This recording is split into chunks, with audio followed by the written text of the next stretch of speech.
Hello, this is Dr. Keith Miller, and this is another in my series on evolution in the fossil record. And this particular presentation will focus on the nature of transitional forms. This is often an overlooked aspect of the evidence of evolution. Actually, the fossil record is one of the best evidences for evolutionary change over geologic time. So let's start with Charles Darwin. This is a painting of Charles Darwin shortly after he returned from his several-year trip on the Beagle. And I like this image because oftentimes we see photos or pictures of Darwin as an old man. And this is as Darwin looked on the Beagle while he was making many of his very critical observations and arriving at some of his early conclusions about evolution.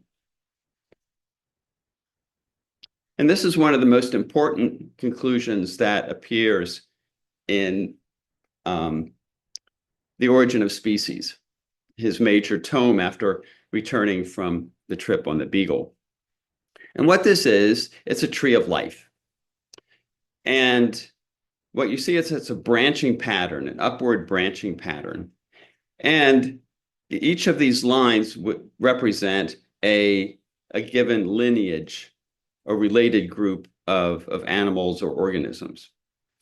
And what you see as you move from the top, which is now, into the past, towards the bottom, those various lineages or lines converge on each other, repeatedly converge toward their common ancestors.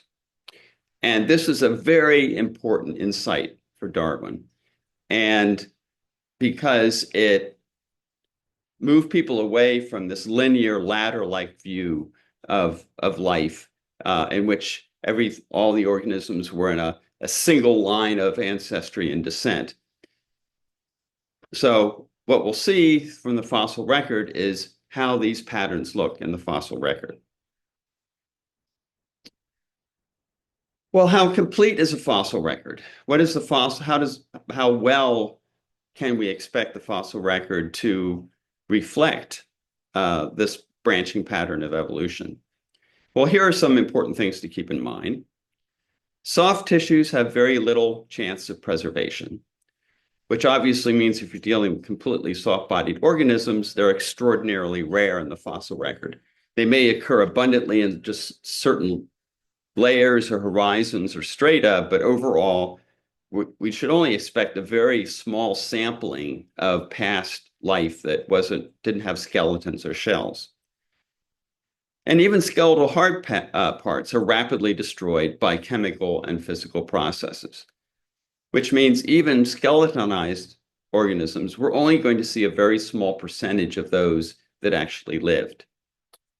And the chance of preservation varies dramatically from environment to environment. Some environments are very good at preservation. They have the conditions of being able to bury rapidly the organisms, of keeping them in an anoxic or low oxygen environment and other factors, while others are very destructive. And there are certain types of environments that we sample very little, with very little record of certain environments that would have existed in the past. And not all the fossil-bearing rocks are available at the surface. There's an awful lot of buried sedimentary rocks bearing fossils that we cannot have access to because they're buried below the surface, well below, hundreds of feet, thousands of feet below the surface. And we haven't sampled everything that is available. So you might think from all this, well, we can't possibly see any kind of evidence for evolutionary change in the fossil record. And that is actually not true. But again, let's look at just an illustration of what I'm trying to talk about here as far as fossil preservation. Let's assume that the upper left-hand corner represents the real branching tree. It's just made up a tree with a lot of branches, right? And then let's remove most of those branches, right? So that now represents the fossil record. So we have a lot of isolated lineages, but we're missing a lot. We're missing a lot of the record.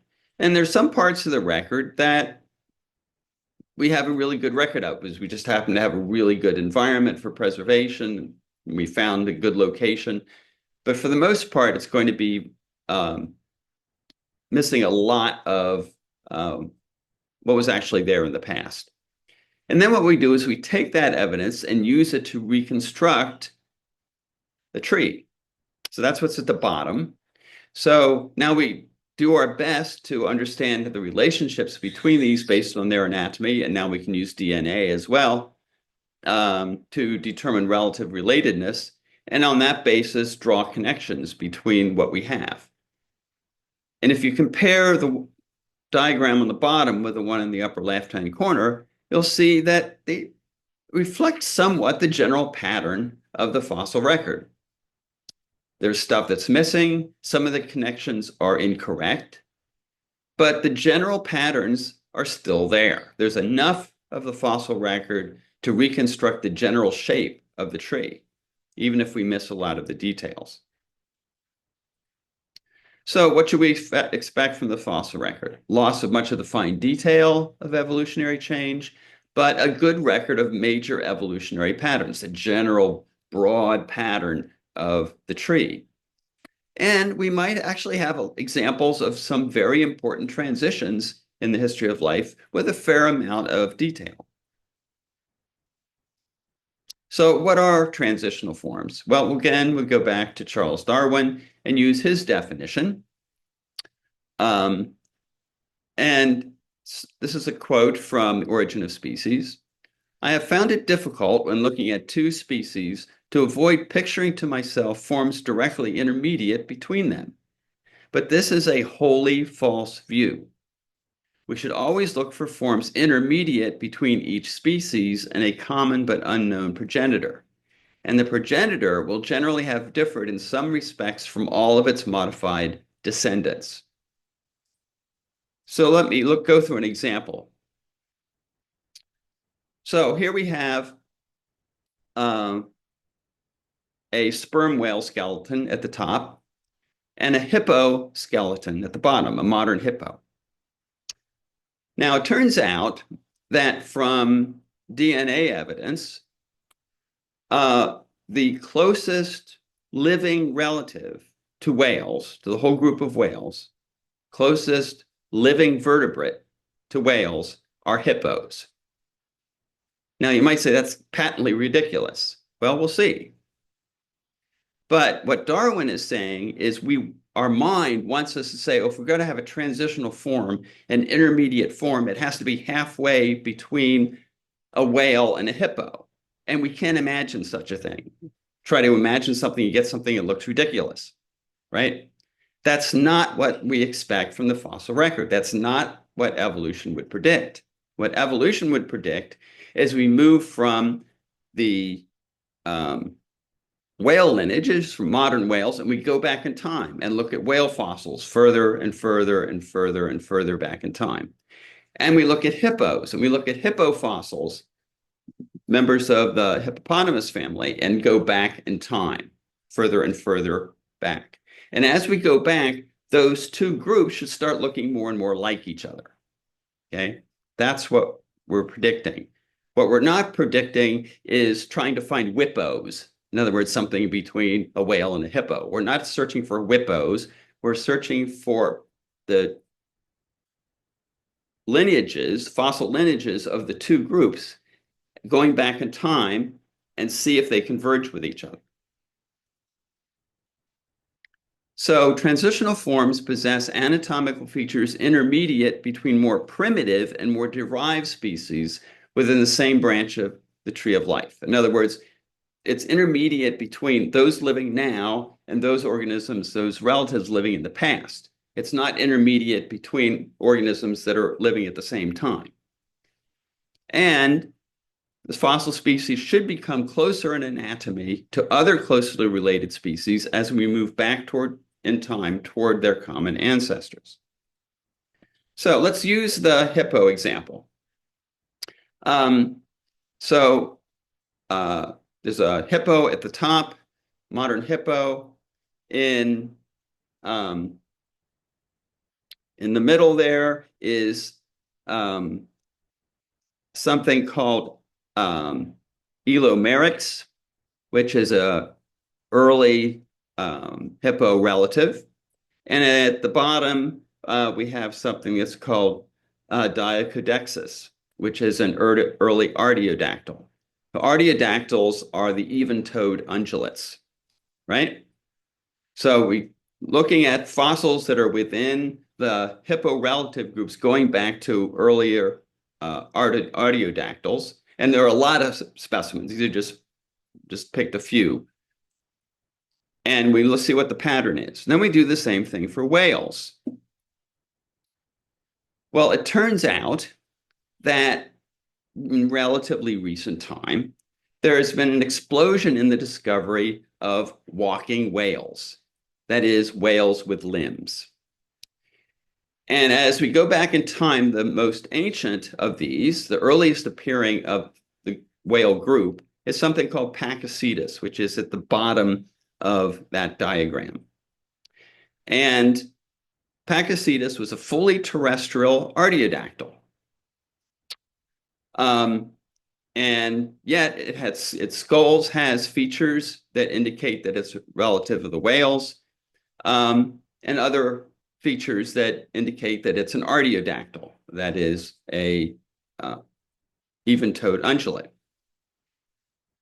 As you move forward in time from that, you have, again, perfectly limbed whales, but were clearly adapted for swimming. So the example there is something called Rhodocetus. And Rhodocetus, again, had 4 perfectly good limbs, but was very aquatic, was amphibious.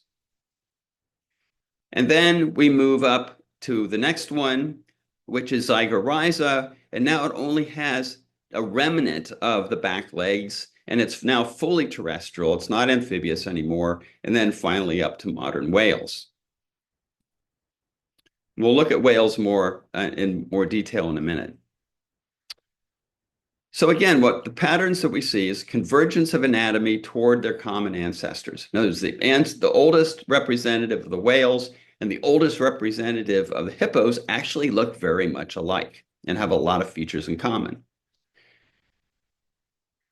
And the anatomical features characteristics of a new taxonomic group appear piecemeal. In other words, that you don't get all the features characteristic of a given group all at once. They appear incrementally, and that's what we see in the fossil record. And that because of the occurrence of transitional forms, the distinction between their named taxonomic groups gets blurred. In other words, our taxonomic definitions that put things in different boxes start breaking down. So let's look at some examples. In this case, we're going to look at parasidactyls, that is the odd-toed ungulates. And here we have the horses. Now, again, this is not a linear descent. These are just selected examples from the branching tree, each going further back in time. Okay, we don't have a ladder. Okay, we have a bush. So these represent different branches on that bush as we go back in time. And so you go back to the earliest known member of the horse family, and that's called Hyracotherium.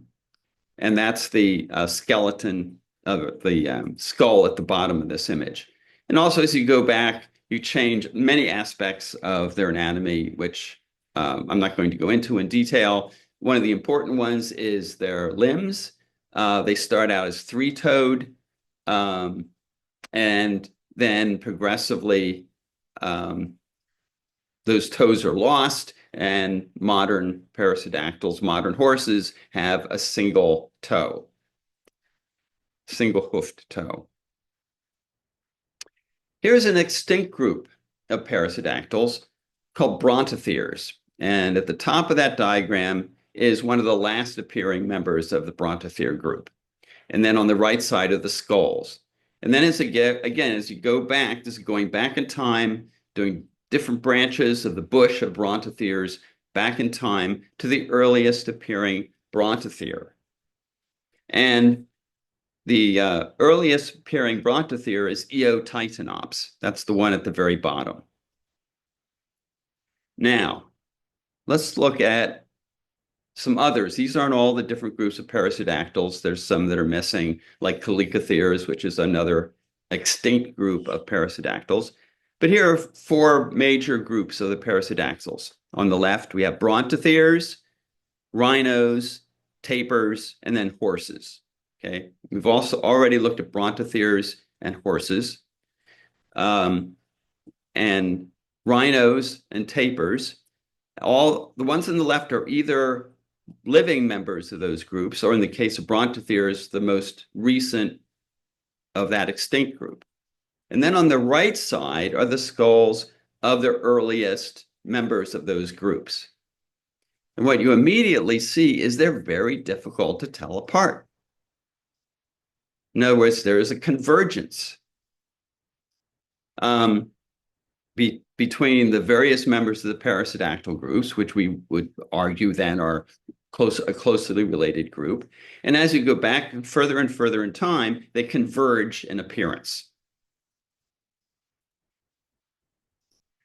What about major transitions in the history of life? Well, let's take some examples. I've already talked about one, which is the whales, right? So the question then is, what is a whale? Well, it turns out that the answer is kind of surprising.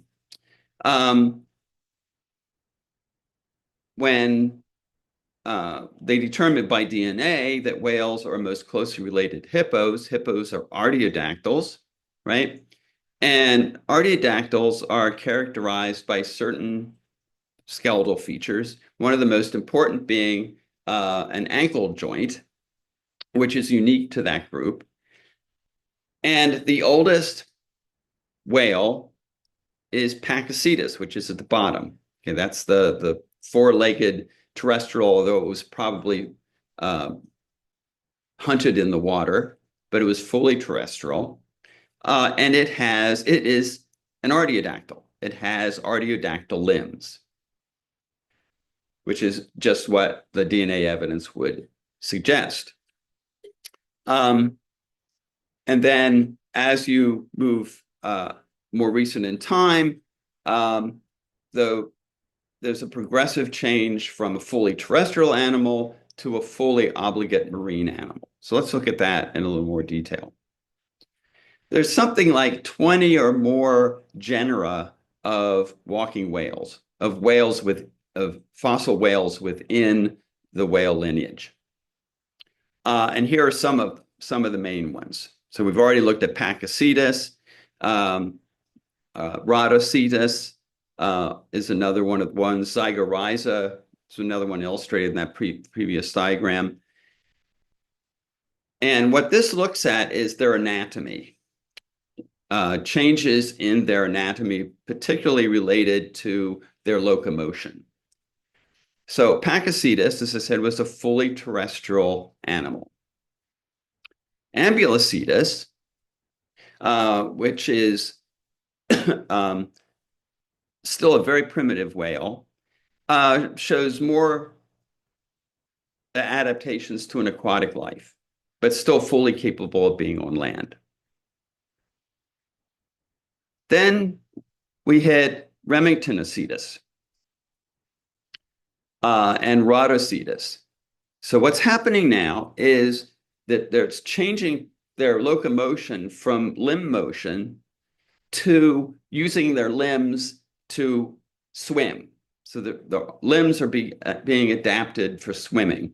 And also, importantly, their hind limbs, which are connected to their spine, the number of connections, the number of vertebrae that are connected to their pelvises decreases as it moves along this group forward in time. In other words, the attachment, strength of the attachment between their hind limbs and their pelvis or their spine decreases until when you hit protocetus, which is in the middle there, there's a complete disconnection. So that what's left of the pelvis is no longer attached to the spine, which means they are incapable of getting up on land. They're not amphibious anymore. They're now fully marine. After that happens, the hind limbs get reduced in size and they start using their tails for propulsion. So it shifts from using their forelimbs for paddling to now using their body and their tails for propulsion. And that leads to modern whales.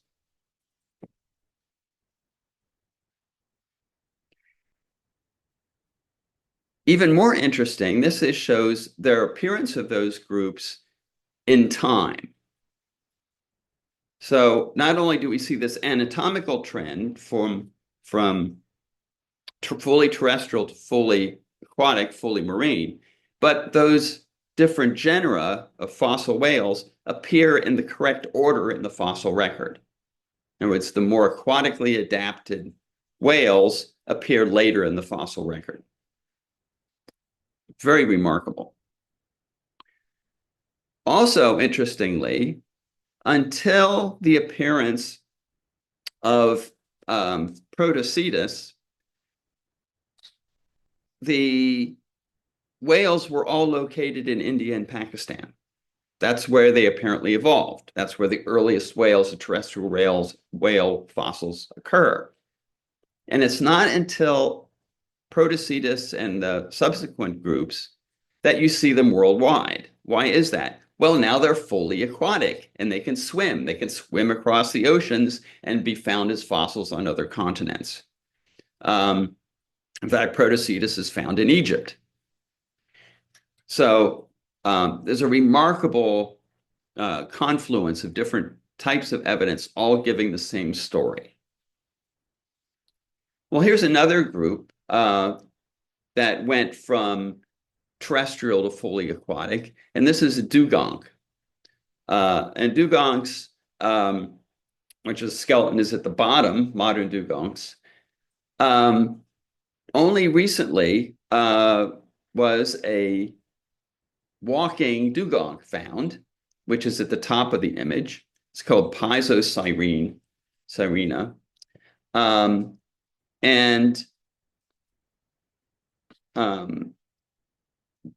This, like the walking whales, like Pakicetus, is a fully terrestrial dugong. Skulls are actually very similar between the terrestrial and the aquatic. So again, another major evolutionary transition from terrestrial to aquatic that we have a fossil record for. And there are many others. I'm only illustrating a few. The reptile-mammal transition is also very interesting. There's a group of mammals called cynodonts, or larger group are synapsids. And this is a group of primitive mammals that converged on mammals. It's essentially the group from which mammals evolved, were cynodonts. And so at the top of that, you see the one marked A is Thrinaxodon, the one marked B is Proboscidon, and then the bottom one is Megazostrodon.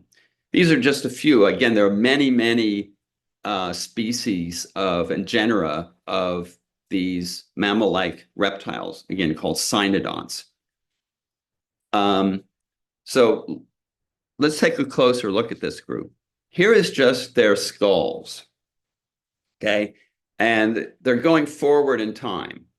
So there's A is the oldest, F is the most recent. It's going from the late Permian to the early Jurassic. So late Permian for A to the early Jurassic for F. the skulls of A, if you look at the back of the skull, there's what are called postdentary bones. There's the main dentary, that's the bone that holds the teeth, but behind it are those postdentary bones. And the jaw joint is between a bone in the back of the jaw called the articular, shown there as letters ART, and the quadrate, which is a bone at the back of the skull. And that's where the connection was. That was the hinge point for the jaw. And that's characteristic of all reptiles and all of the cynodonts. Okay, so they had that jaw articulation.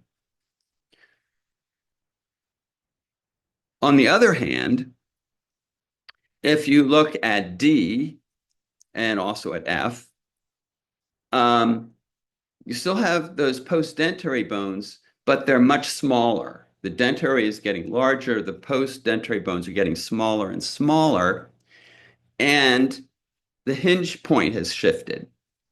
The hinge point now is between the same quadrate bone and what's called, or the articular, to what's called the squamosal dentary bone. And so it's a different jaw joint connection. So the F is fully a mammal. A is fully a reptile. D, interestingly enough, not only does it have the quadrate articular bone, but it has the squamosal dentary connection. It has two jaw joints simultaneously in the same animal. And those jaw joints connections are one of the defining characteristics of those two groups of reptiles and mammals. So D, which is called Pachygenilus from the early Jurassic, has both of those joints simultaneously. And this is even more intriguing if we look at a modern mammal like the opossum and look at it as an embryo or as a very young pouch young, and look at the back of its jaw. It has the same set of postdentary bones as the cynodonts do. In other words, as in its embryonic form, it still has the postdentary bones. What happens is, as it matures, those postdentary bones detach from the jaw joint and become the ear bones, ear bone ossicles, the inner ear. And so the mammal inner ear actually is a remnant of this old jaw articulation of the cynodonts.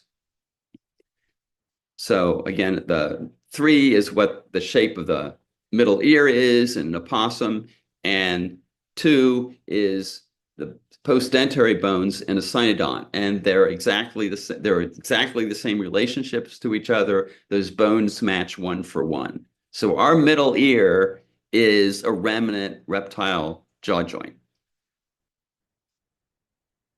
Well, let's look at an even more interesting transition, and that is from dinosaurs to birds.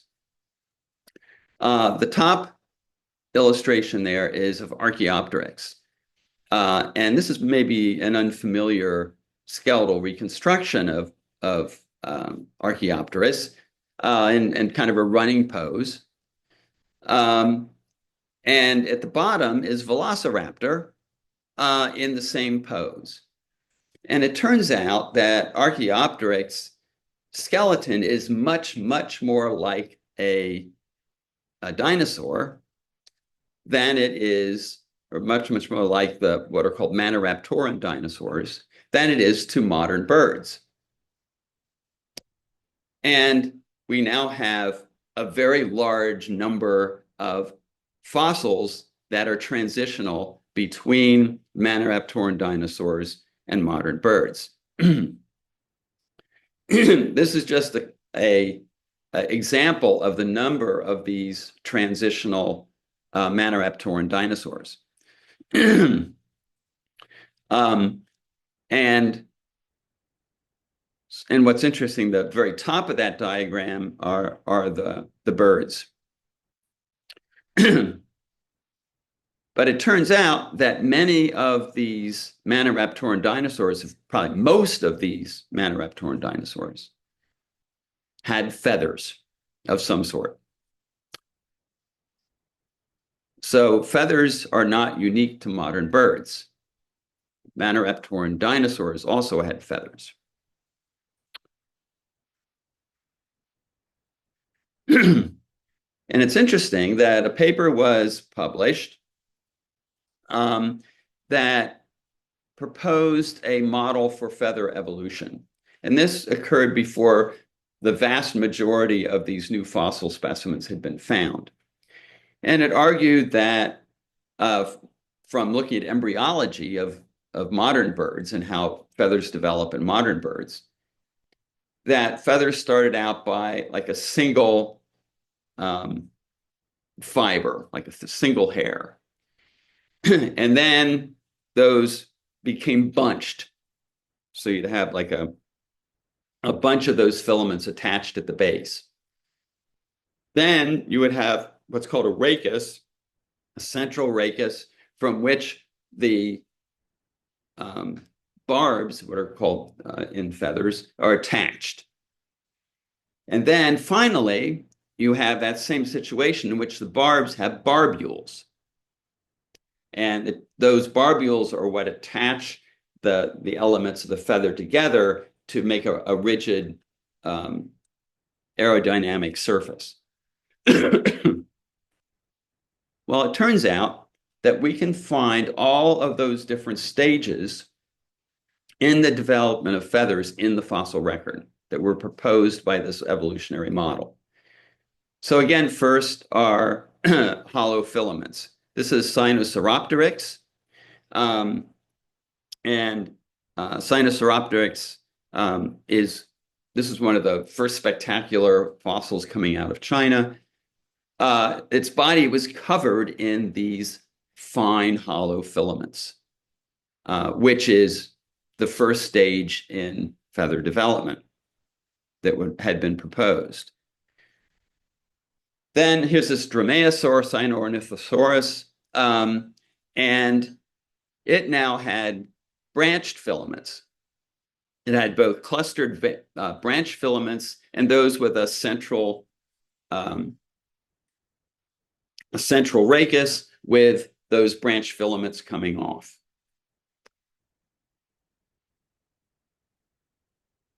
And then here's Microraptor. Interesting, a lot of these had feathers on both their arms and their legs. That's why this is sometimes called a four-winged dinosaur. Again, this is not a bird, it's still a dinosaur. But this is a flighted dinosaur. This very likely could glide. It didn't have good aerodynamic feathers, but it's both its arms and its tail and its legs were well equipped with feathers that were capable of flight. And then, of course, there's Archaeopteryx and many others similar that now had perfectly modern-looking feathers. They were asymmetrical flight feathers. The feathers had barbules to hold the feathers together to keep them rigid, and were fully flighted. Interestingly enough, there's still debate as to whether Archaeopteryx should be classified as a bird or not. And that's the whole point. When there's a lot of transitional fossils available, there's a lot of debate and argument about where to put things in the group. And that often distorts how people think about the fossil record, rather than just seeing this very large number of fossil specimens, which show these very pronounced trends over time. The tension is, well, which one goes in which group? And that often changes as new fossils are found, because there's this whole group that are very similar to each other, and the differences are very subtle. And if you put the fossil record of this group of maniraptoran dinosaurs together, and actually the larger group of dinosaurs that includes the maniraptorans, as well as things like Tyrannosaurus and ornithomimids and other groups. And many of these have feathers. In some groups, nearly all of the group probably had feathers. Even some early appearing tyrannosaurids had feathers. But if you look at the nature of those feathers over time, they follow that same pattern. In other words, going from a single filament to clustered filaments to those with the central rachis to finally asymmetrical flight feathers. And that's what is shown in this diagram. Well, what about human evolution? The same patterns we see in the fossil record of other vertebrate groups, we also see in the hominids, which is the group of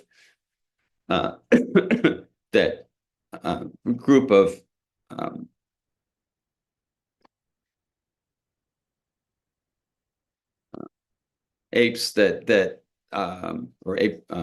related to the larger group of apes in the fossil record. So it not just includes modern humans and their immediate ancestors like